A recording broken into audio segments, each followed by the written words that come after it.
this is going to be great. Welcome to the White House Pod with David A.R. Dylan, I am so excited about our guest today. I am too. Oh my gosh, has this guy accomplished so many things? It's ridiculous.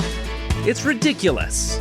And not to mention, guys, you're going to want to watch this. Dylan, where can these people see Dallas Jenkins? Oh my gosh, I just said his name. Why did it? You giving it away. I totally gave it away. Oh, man. All right. Well, anyway. All right. The cat's out of the bag. Guys, Dallas Jenkins is here today. And I have known Dallas for some time. And obviously he has gone on to so many things. You know what? Just bring Dallas Jenkins in, for crying out loud. Dallas Jenkins, ladies and gentlemen, how are you? Well, I was doing great. That was one of the worst intros in the history of intros. Like, I blame Dylan. Not only said you're supposed to do the whole he's done this, and this. So now I give you Dallas Jenkins. And then that's the reveal. You not only gave that away, you haven't even said anything yet. You've just said he's accomplished some things, and we've known each other for a bit. Everybody knows who Dallas Jenkins is, though. I mean, it's not like a mystery. It's not like... Well, that's very kind. I mean, but seriously, look at your backdrop right there. Did you just do this for the show? Like, I think you're number one out of all the guests that we've ever had who has the coolest backdrop. Well, I do live streams and these kinds of things as a huge part of my job. So I'd love to tell you that I did this just for you, but this is something that we do fairly frequently. Like even later today, I'll be recording a couple of videos and stuff. So we do this. This is part of our business and part of my gig. But for you, because we go back so far, I think it's actually around 25 years, dude. Are you serious? Oh yeah, we were meeting each other and friendly before. Not only either one of us was cool, we're still almost cool, but before we were even almost cool. Well, I think you are cool, Dallas. Not to mention, thank you. I always just my side thing that I've always talked to Dylan about is Dallas is he also modeling? Is he still modeling? Because he just looks like he just walked off of like Vogue or something, like Man of the Year. David's really been struggling with this for a while. I struggled with that a long time, Dallas. And you still just like, bam, hello, Dallas Jenkins. Okay, well, your intro's getting better, so thank you for that. We're still working on it. Yeah, but yeah, no, you and I met years ago, again, when the faith media, or at least film / TV was being created in many ways. Before we started trying to do stuff 25 years ago or so, it was like the occasional Billy Graham film, and like Rich Cristiano was doing a couple of things. But I remember you and Kevin Downs did that movie, The Moment After, right? Yeah, that was our first. That's our first movie that we produced in '99. Yes. Yeah. So I saw that. You were about 6 years old, I think, in 1999, right? Yeah. And I was developing there was a small company out of Louisville that was developing the Left Behind movie. Yeah. And I was working for them because my dad wrote Left Behind. And funny enough, not a lot of people know that. I still get like, are you kidding? I love the Left Behind books. And oh my gosh, I didn't know that you were associated with the one who did this. Yeah. Wow. So we were developing the movie, and then a Rapture movie comes out that you and Kevin Downs did. Kevin Downs is he's with Kingdom Story Company. He's he's one of the producers of the movie that I've got out, Best Christmas Pageant Ever. But we've worked together a couple times. But anyway, you guys did that movie, and I remember consciously thinking this when I saw it. Those bastards. I can't believe they stole my father's storyline. Is that what you were thinking? That was the first thought, yes. Okay. But the second thought was, that actor is like really good. Like I remember thinking, you're talking about Kevin, I'm sure. No. And Kevin will be the first to admit his performance in that movie was not great. But I was like, David White, I looked who you were, because faith movies were so bad. Like they're still, overall, we still have a lot of work to do. But we've gotten so much better. But back then it was like a decent professional performance was so rare and unique. And I think I told you that when I first met you. It was like, you really did a good job, and I was quite impressed. And then we became friends and have worked together a couple times, and so we've been off and on for a long time. But it's awesome to be able to talk to you now on this podcast, which is really fun. Well, I appreciate that. I actually don't ever remember that compliment, but I will. I'm going to receive, because I've been working on this whole idea of receiving compliments, right? Because I have a hard time with compliments. And actually, you're always like, I got to throw it back to the person who's giving me a compliment so fast before I can even accept the compliment. Or give God all the glory, or whatever. Yeah. But the first recollection that I had of your family, though, was when I was at Moody Bible Institute when I was 18 years old, and I interviewed your dad.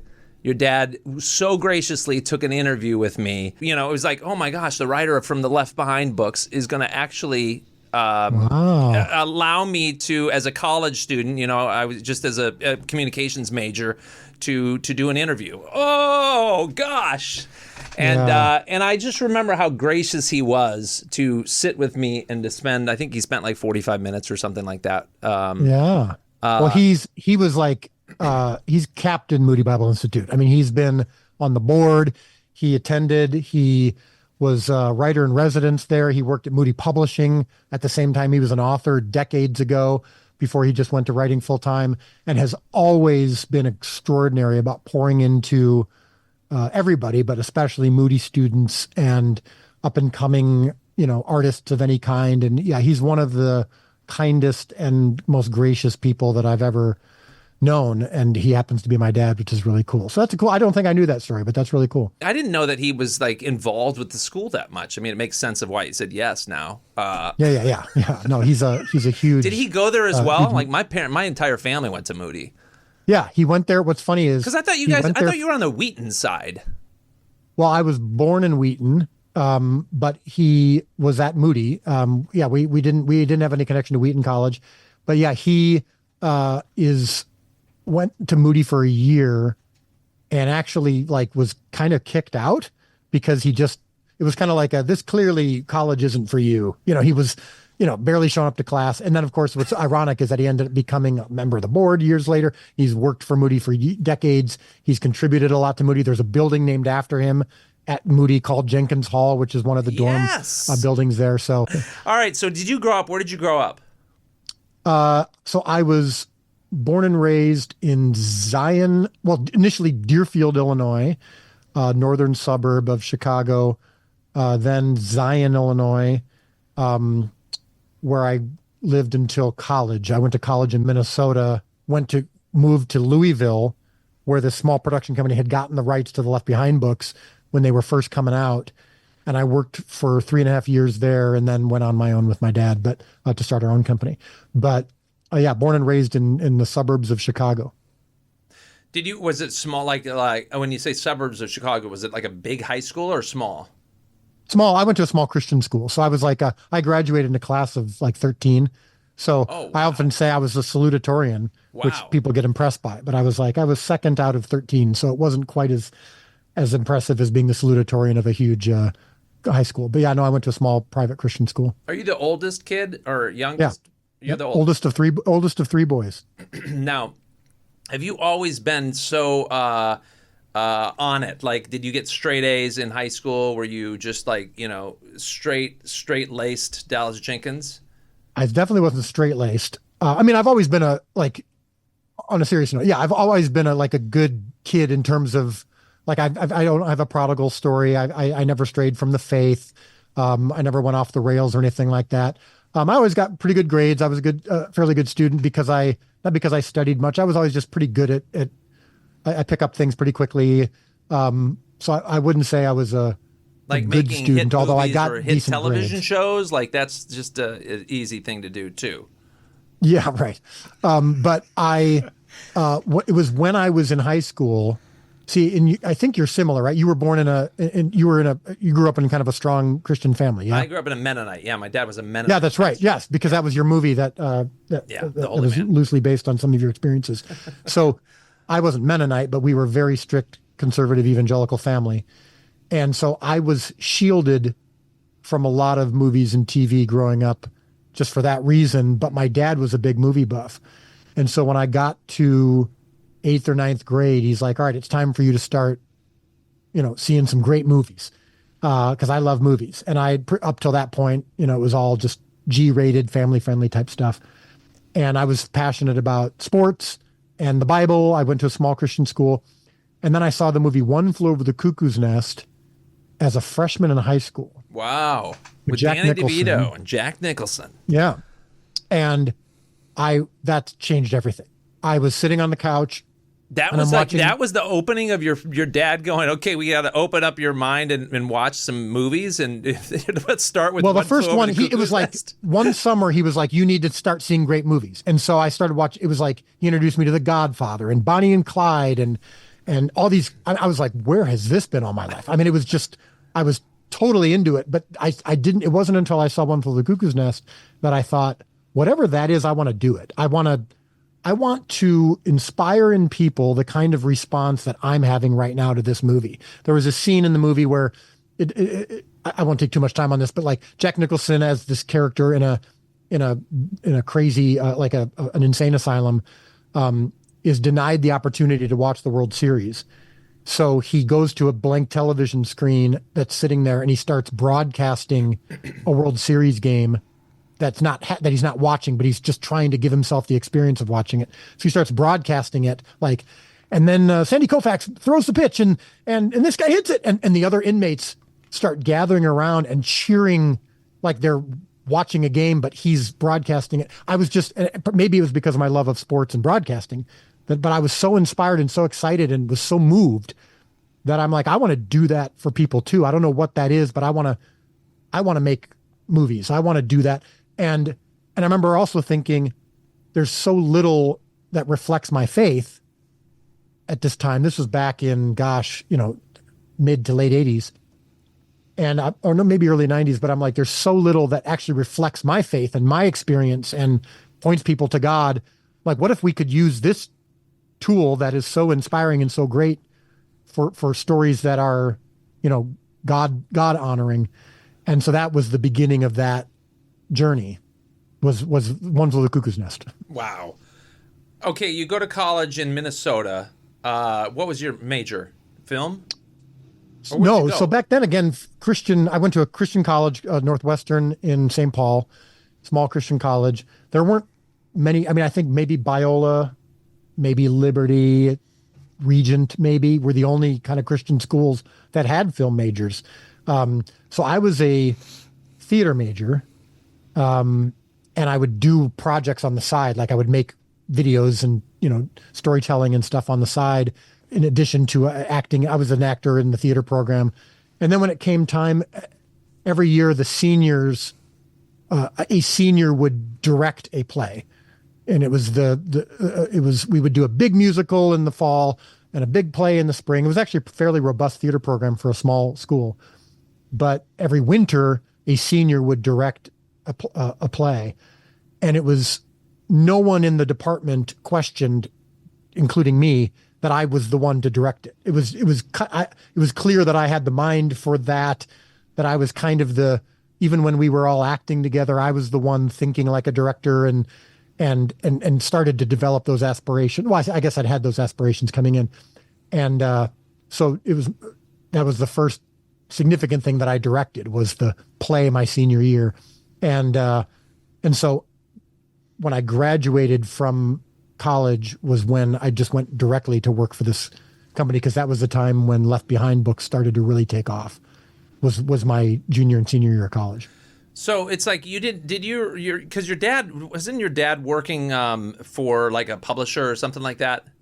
Yeah. So but he had written over 100 books by then. I mean, or 80 or 90 books. I mean, my dad's been one of the most prolific authors in history for a long time. All the way through? Was he very successful at that? I mean, did you live a humble childhood, or what? Did you guys have like Ferraris and stuff like that? I mean, now I've got 7 Ferraris, obviously, but back then I only had one. Jenkins. Yeah, no. No, we grew up lower middle class initially, but then because he just had a job at Moody Publishing, but he was also writing books on the side. Moody Publishing. That's right. Okay. Yeah. So he was writing books, but like autobiographies and stuff like that, varying degrees of success.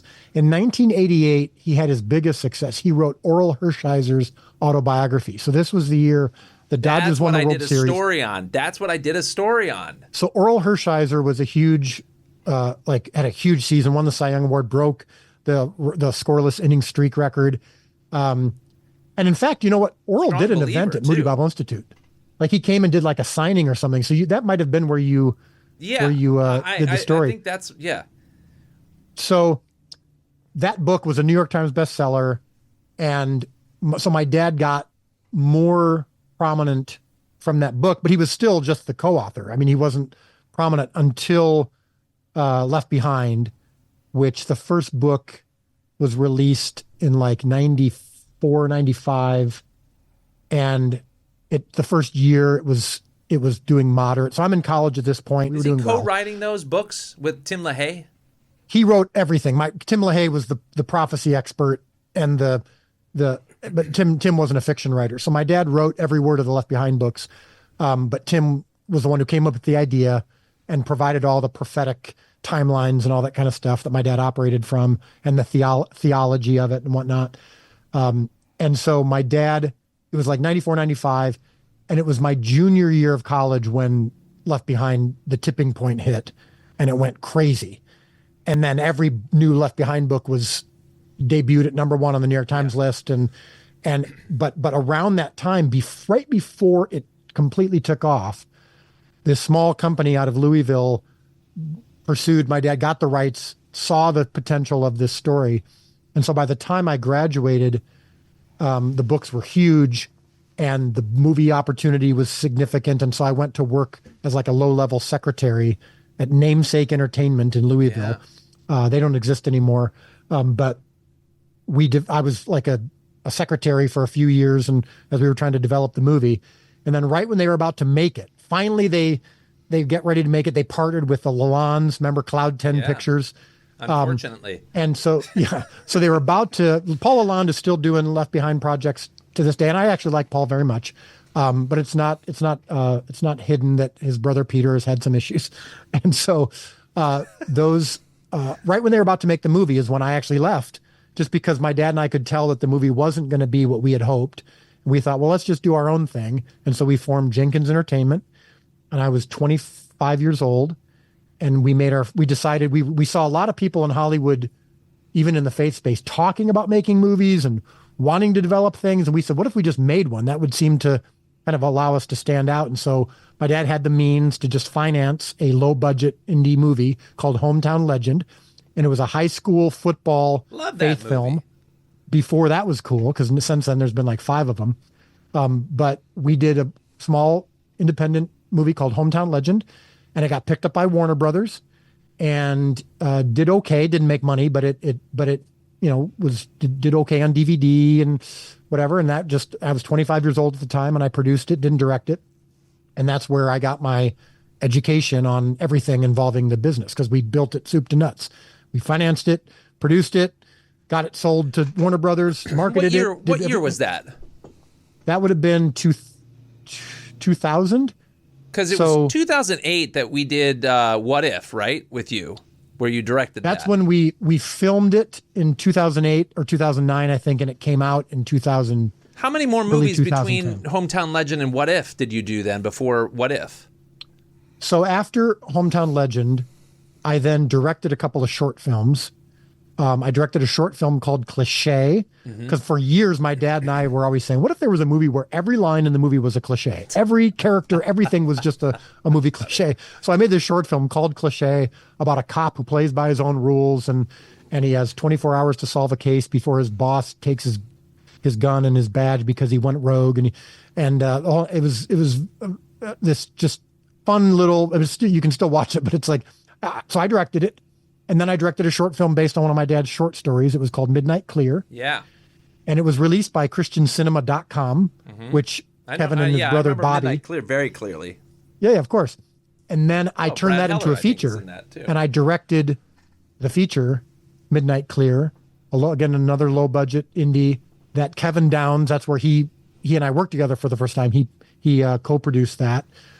And we sold that to Lionsgate for DVD and whatnot. And so that, again, didn't make money, but it did okay, and it got picked up by a studio. What year was that? 2006, 5, something like that? Yeah, something like that. And so our first 2 movies out of the gate, again, didn't make money, but were picked up by major studios and distributed nationwide and globally. And so we were batting 1,000 in terms of independent movie getting a studio distribution, which is at the time especially was extraordinarily rare.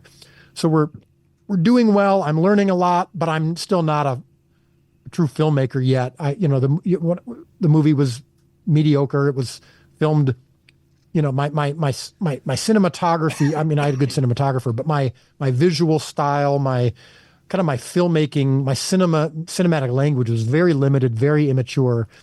And I remember I made Midnight Clear, the feature film, and I'm still like, I watched it not too long ago, and it's like a lovely story. I think I've always been a storyteller. I've been a fairly good storyteller, but I wasn't a filmmaker. And Scott Derrickson, who's the director of movies like Black Phone and Sinister and Day the Earth Stood Still and Doctor Strange, was we became good friends, and he was kind of my mentor. And he told me after I made the Midnight Clear feature, he kind of watched it and gave his feedback, and he just said, you're still very much an amateur. He's just very blunt. And he just said, you're just an amateur. And I said, well, what about this one shot? Like, wasn't that a really good shot? Like, and he's like, well, yeah, but a normal movie has all good shots. Like, it shouldn't be of note that you had a really good shot in the movie. And I'm like, oh, that's interesting. So I said, instead of being offended, I listened. I said, okay, so how do I become a professional? I want to be a good filmmaker. And I just listened. And he, to his credit, really for a good year, responded to every email, every text, every question of, all right, he gave me a list of movies to watch. I was studying movies and watching the director's commentary and then reading Roger Ebert's review so I can understand the analysis of it. And I just spent a year, still trying to keep my business going with my dad, but like just becoming a better filmmaker. Now, are you during this time, when do you get married? Like how long? Because you've been married for obviously many years. Were you married at this time? Yes. So I was married a year out of college. Okay. So and you have a lot of kids too, right? Well, I have 4 now. Okay. Seems like a lot to me, Dylan. Well, you're not far off. Yeah, but it still seems 4 is more than 3. It's your grasp of math, David, that has set you apart from the usual actor and filmmaker. Thank you, Mr. Jenkins. 4 is more than 3. But we had our first kid a few years into our marriage. But yeah, my wife Amanda. So you're doing all this work, right? You're pouring yourself into production at this point. Is your wife like, hey, I see this in you and I'm your biggest fan, or is she like, wow, I wish you could just have a regular job? Or did she see it coming from, because of your family with the Left Behind books and you had done all these movies, right? You had done multiple movies at that point? Like, was that ever a source of, did she just understand that from the beginning? When we got married, she knew what she was marrying into. I don't think she knew exactly what it would look like, but she was along for the ride, was very much a supporter and a partner in a lot of it. I mean, I was definitely different from her father. Her father was very much a hardworking, 9-to-5, responsible, knew how to fix things around the house, lived a very, still alive, but a very, responsible, linear, traditional masculine life. And I'm the artist, off. And so she had kind of come to grips with that and was good with that. And in fact, what's interesting is, so we got married, just out of college. She was there for my decision to start the company with my dad. She was there for Midnight Clear and for Hometown Legend and all of that. And at that time, I wasn't like you. You were always, I guess I don't know this truly, but I from what I remember of you, you were comfortable in the faith space. You were comfortable saying, I'm a Christian actor, Christian filmmaker. We're making Christian films primarily for Christian audiences. And I wasn't comfortable with that. I'm not a Christian filmmaker. I'm a filmmaker who happens to be a Christian. I don't want to do movies that are on the nose Christian. And it was after Midnight Clear feature, and I was trying to develop a few other projects, and I was mowing my lawn. And this goes to your question about my wife, Amanda. I was mowing my lawn and I was praying and just thinking through things. And I felt God very clearly, and this has only happened a handful of times in my life where I really felt like God was speaking to me clearly beyond just his word and beyond just my normal prayer. I really felt an impression on my heart. I want you to make movies about me and my people. And I don't want you to be apologizing anymore for for faith in movies. I want you to make explicit films that have an explicit faith message. And I said almost out loud, I don't remember if it was out loud or not, but I'm like, yeah, but these movies are like, they're no good. He goes, well, then make good ones. And I was like, well, that's interesting. I had, and I went into my wife. This is all while Amanda, you're mowing the lawn, or were you Yes. also trimming at this point? No, I don't trim. I'm good Midwestern boy. I know how to mow. That's about all. So I walked inside and I said to Amanda, I feel like God's calling me. Where to were you shift living at gears. this point? What? This is in Los Angeles. Oh, you were living in L.A. Okay, people still mow their lawns. Well, they did back then, I suppose. It was compared to my lawns growing up, this was easy because it was tiny. Lawns in LA are tiny compared to lawns in the Midwest. So the prayer life with Jesus was pretty short that day because it was a quick mow. But I went into Amanda and I said, I feel like God is really calling me to make faith-based films and to be more explicit. And she went, ah, crap. Because she was just like me. She was kind of embarrassed by that notion and wasn't comfortable with it. And so that's when I met with you and Kevin Downs, right? No, you and Michael Scott. Yeah. You weren't working with Kevin at that No, point. Kevin had gone off and wanted to do more studio stuff. Yeah. So I met with you and Michael Scott, and you guys pitched me on What If? Yeah. And you said it's a faith-based Family Man. And I remember thinking I loved Family Man except for the ending. And so I was, and it was at the same time that I was interested in being more, doing more movies like the kinds that you guys were doing.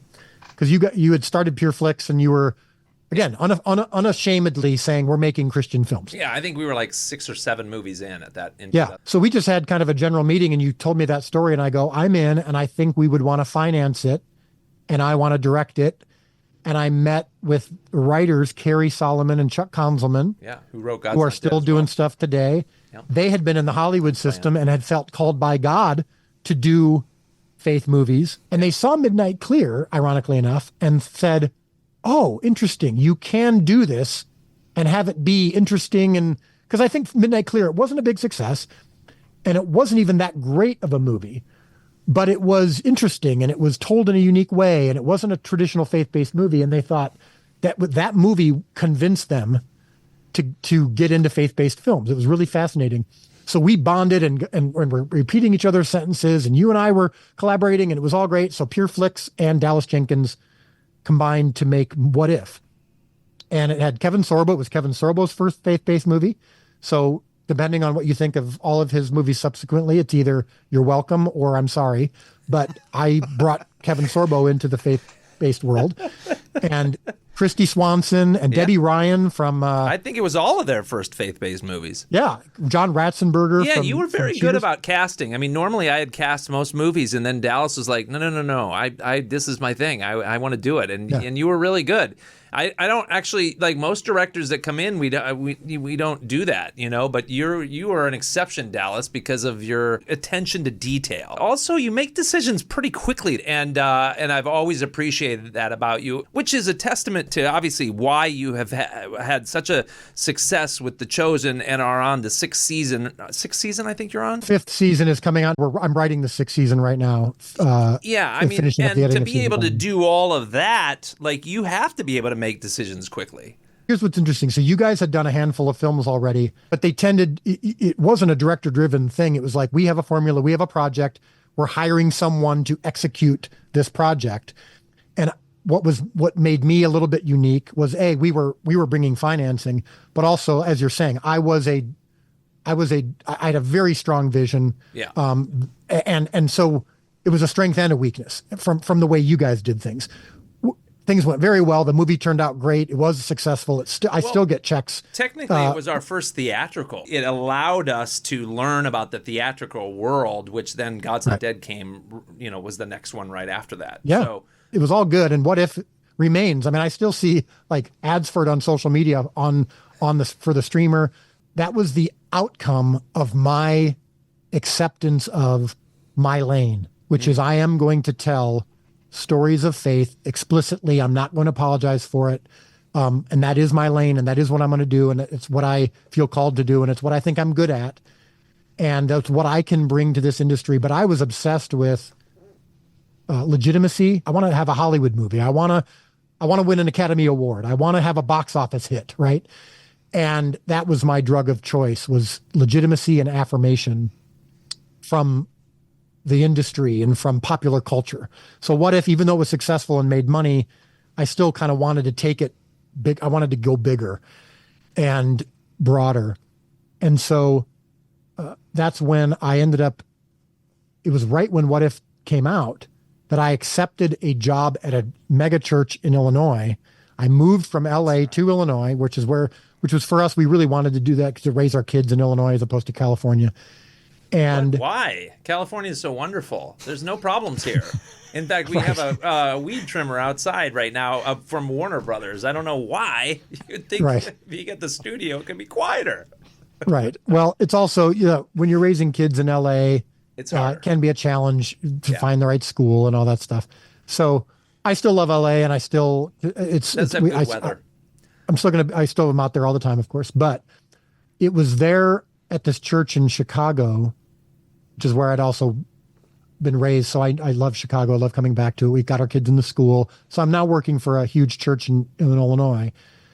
And that was where I did a short film called The Ride in 2013, maybe, for my church's Christmas Eve service, because I got the job there and we were going to make movies and they had resources. They were kind of following the Kendrick Brothers model of, their church kind of helped finance and produce this thing, the movies that the Kendrick Brothers were doing.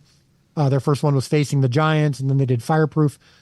And so they wanted to kind of follow that model of, all right, we've got some resources. We've got some, it's a church of 12,000 people, but then nothing happened. Like it took a long time to get a script developed, and I got kind of lost in church world of the media department that they'd also wanted me to run. And so I said, guys, I have to make something. I didn't come here just to do videos and weekend service production and stuff. It's not even what I'm called to do. It's not even necessarily my skill set. So we made a short film, and it really went well. And I realized that even some of the work I'd been doing for the church had made me a better filmmaker.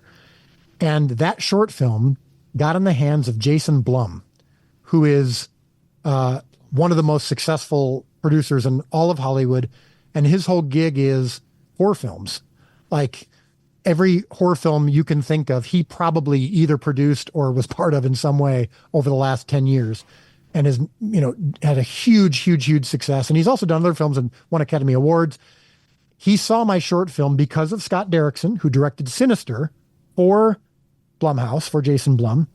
And Jason Blum was interested in the faith-based film world, and was like, ask Scott, who are some of the filmmakers in this world that because we're interested in this. And Scott said, well, I have a friend who's good, and I think you're someone you want to meet.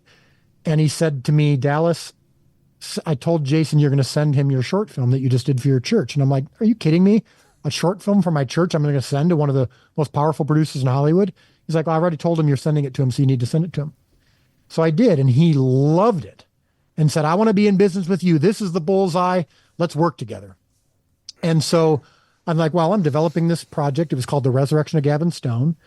And he loved the script. And WWE, the wrestling company, also has a film division, and they were working with Blumhouse on some things, and they loved the script, and they agreed to finance it. And so a horror film company, a wrestling company, and a church in Elgin, Illinois, all combined to produce and make this Resurrection of Gavin Stone. And I'm like, this is the dream. Like, I'm finally legitimized. I'm affirmed. They love it. I got to make the movie I want to make. It's a strong Christian movie with a strong gospel message, and they're all in on it. And we made it, and then they tested it, and it tested through the roof. And they were like, gosh, we're going to do multiple movies with you over the next 10 years. And it was really, really cool. And in fact, so after we made the movie, we actually met with you. Blumhouse brought you in. You took us into that. And I just remember thinking the same thing. Like, what am I doing in Blumhouse Productions? Right. Because they loved and respected niche, what they were doing in the horror film space, you guys are doing in the faith space, and they're trying to understand that space. And they loved your model, and how you guys did things is actually similar to theirs in many ways. And so they were like, maybe these guys are the ones we should release this movie with. And you guys passed. Yeah. And you said, I don't think this movie will work theatrically, and you guys just didn't see the potential in it. It's a great movie, though. It was good. Yeah, it was a good movie, and but you guys just said, we just don't think this is going to work. And Blumhouse was like, yeah, we think they're wrong. I thought you guys were wrong. And fast forward to finally Blumhouse released it themselves in theaters. And in January 20th, 2017, Friday afternoon, the first day of release of The Resurrection of Gavin Stone, it was very clear within a couple hours it was a total bomb. And you guys were right. And within 2 hours, I went from being a director with a very bright future with these guys and with Hollywood and all that stuff to a director with no future, because they were like, yeah, we clearly don't get this market. We don't understand this world. We're going to go back to doing what we do best. And I'm stuck. Like, I just put all my kind of chips into the middle. I put my eggs in this basket, and now I've failed. Well, okay, Dallas, hold on a second. We have 5 minutes left with you. So here's what we have to do. Because we haven't even talked about a little TV show called The Chosen. Yeah. Which is, as I think, has revolutionized just the stories of the Bible like never before. Maybe even as far back to, I mean, how do you? Okay, so I remember watching the just your pilot at like CBA or something, and it was unfinished. It was the first, it was like probably 45 minutes or something. And I remember watching you get up and speak afterwards. I believe it was like 40. Do you remember this when you first screened it for the first time? It was unfinished and it was short. It was at NRB, NRB. So the National Religious Broadcasters in Anaheim. And I showed the first episode. Now, I don't think this was the short film, because long story short, I did a short film for my church again after Resurrection of Gavin Stone failed. It was about the birth of Christ from the perspective of the shepherds. And that's what went viral. That's what ended up raising the crowdfunding for season 1 of The Chosen. And the first episode of season 1, I debuted at NRB, and it was, I think it was a full episode. I think it was 45, it would have been 45 to 50 minutes. Yeah, that would make sense. And I introduced it and then did a little thing. And there was like 100 people there in a room of 2,000. Yeah. This is the day after Kingdom Story Company, John and Andy Irwin and Kevin Downs' company had this massive launch of their new Lionsgate relationship. And there was 1,000 people there, and it was huge, and lights and all these huge, amazing announcements.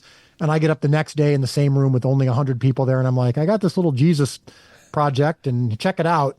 So that's where, I think that's what you're referring to. Yeah. And so that we released the first 4 episodes on the Angel Studios platform.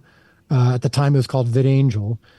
And that even took a long time to get going. Like the first year, like few people were watching, but we did see that those who were watching were obsessed. Like they became evangelists, like just telling, they were like, I'm telling my grocer about this show, but they couldn't get new people to watch it because they're like, well, it's on this app that you haven't heard of. And so it cost money, and it was just, nothing was working. And then we launched a series of 8 of the first. We did get enough funding for the second round of 4 episodes. So season 1 was 8 episodes.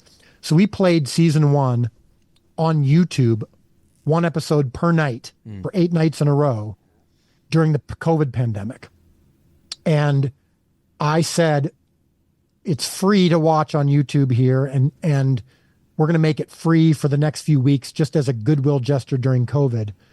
But if you want to contribute something, and if you want to see this show keep going free and expand it, you can contribute. You can just, pay money to this company, and we'll keep it free.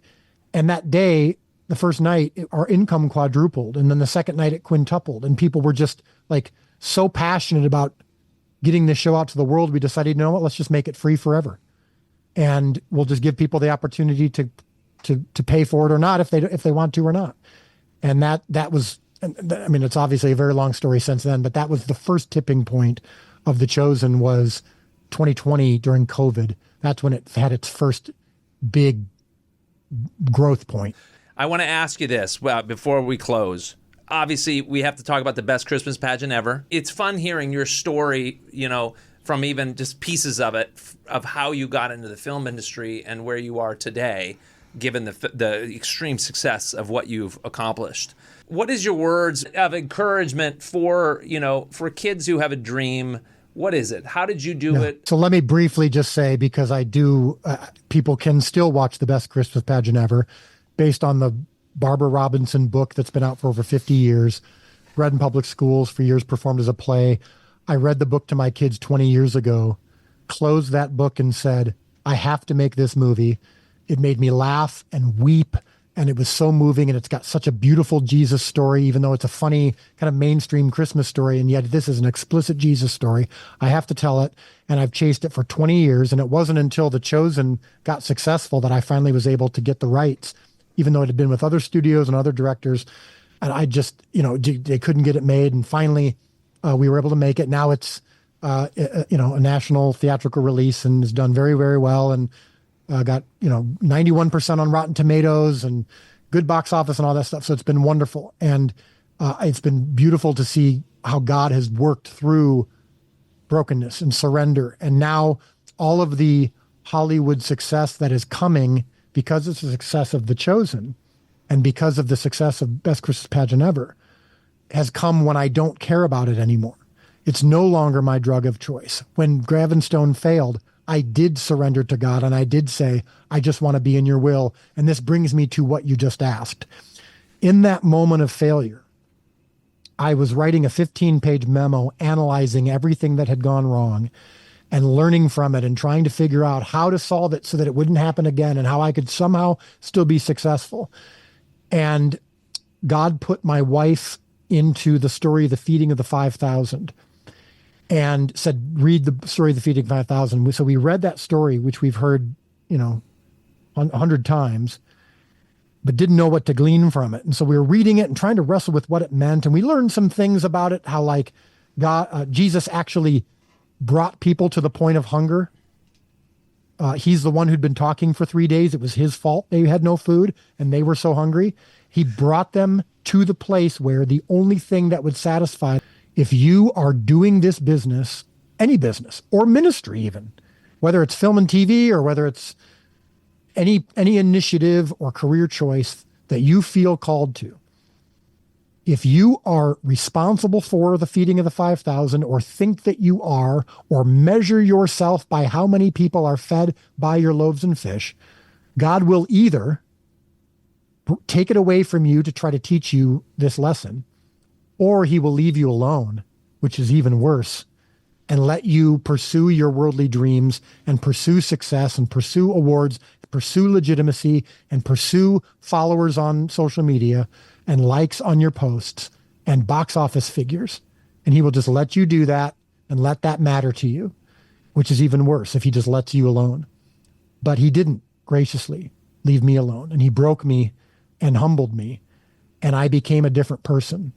I recognized my job is to provide the best 5 loaves and 2 fish that I can. And that means you work hard. That means you make a great recipe. That means you catch healthy fish so that if God chooses to multiply them, they're healthy and good and can feed 5,000 people. But that multiplication, the results are not up to you.